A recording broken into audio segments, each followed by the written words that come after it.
Je remets grâce, peuple de Dieu. Seigneur, je te rends grâce, je te bénis. Père, je te dis merci. Merci, Père, pour le souffle de vie que tu nous donnes. Merci, Père, de bénir, Papa, ceux qui écoutent la bonne nouvelle de l'Évangile et qui la partagent afin que d'autres âmes soient bénies. Que la gloire et l'adoration te reviennent dans le précieux nom de Jésus. Amen. Mais récemment, on entend parler des clips, c'est la lune de sang du 21 qui devait être suivi de l'enlèvement 3 jours après. Bon, aujourd'hui, le Seigneur m'envoie éclairer ses enfants par rapport à cette situation. Pour commencer, on a le livre de Joël chapitre 2 à partir du verset 29-30. Le Seigneur dit, je ferai paraître des prodiges dans le ciel et sur la terre, du sang, du feu et des colonnes de fumée. Le soleil se changera en ténèbres et la lune en sang, avant l'arrivée du jour de l'Éternel, de ce jour grand et terrible.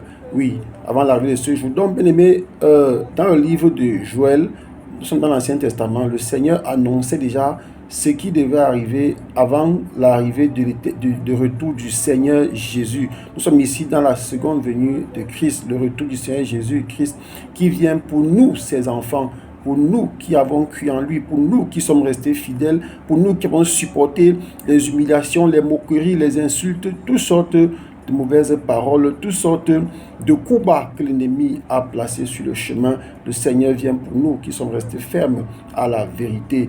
Il dit alors, quiconque invoquera le nom du Seigneur sera sauvé. Pour toi qui doutes, bien-aimé, pour toi qui n'es pas encore sauvé, il te dit, quiconque invoquera le nom du Seigneur sera sauvé. Comme le prisonnier à la croix du Calvaire, il a reconnu juste que Jésus-Christ était le véritable et il fut sauvé. Toutes ces choses que nous vivons, beaucoup de phénomènes naturels, bien-aimés, ne signifient pas que nous devons annoncer la date de la fin, comme certaines personnes ont annoncé. On va sur les réseaux sociaux, beaucoup de personnes disent que le 23 septembre, ça sera l'enlèvement. Le 25 septembre, ça sera l'enlèvement. Les gens donnent des dates selon leur goût, selon leurs intentions, selon que leurs démons qu'ils ont dans le cœur leur permettent de donner des dates. On est habitué à ça.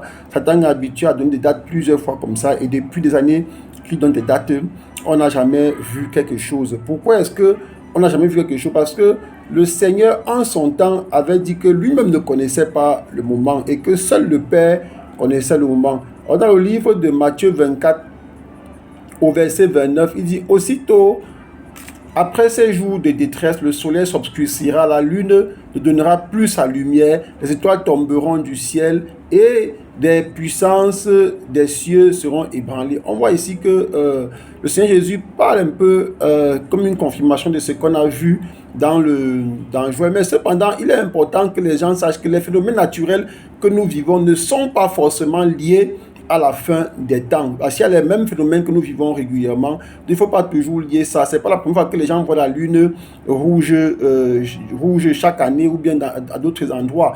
Donc nous devons faire attention, bien aimés. Nous devons avoir le discernement de l'esprit pour savoir quels sont les phénomènes qui se rapportent à la fin des temps, à la venue du Seigneur Jésus. Dans Matthieu 24, verset 36, on lit « Pour ce qui est du jour et de l'heure, personne ne le sait, ni les anges des cieux, ni le Fils, mais le Père seul. » Donc ceux qui s'attardent à nous donner des dates, qui sont manipulés par des esprits impurs, par des démons, pour donner des dates, il faut arrêter ce phénomène. Il faut chercher votre délivrance parce que vous êtes possédé. Oui, un enfant de Dieu qui sait Dieu en esprit, en vérité, ne peut pas s'attarder à donner des dates précises pour le retour du Seigneur Jésus, parce que, ni pour l'enlèvement, parce que le Seigneur a dit, pour ce qui est du jour et de l'heure, personne ne le sait, ni les anges du ciel, ni le Fils, mais le Père seul. Et pour nous encourager à nous préparer davantage, le Seigneur a dit, le Fils de l'homme viendra comme un voleur. Pour nous encourager encore, le Seigneur a donné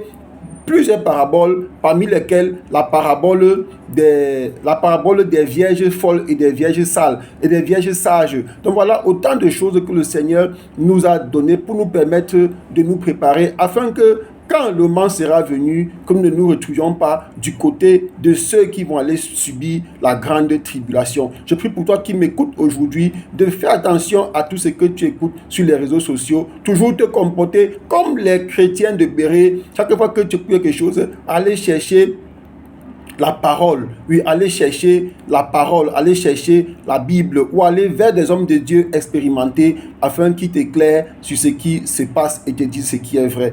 Seigneur, je te dis merci pour cet éclairage. Tu as voulu que ce matin, que nous éclairions tes enfants par rapport à la vérité pour qu'ils ne se laissent pas tomber dans les ruses de l'ennemi. Que la gloire et l'adoration te reviennent dans le précieux nom de Jésus. Amen.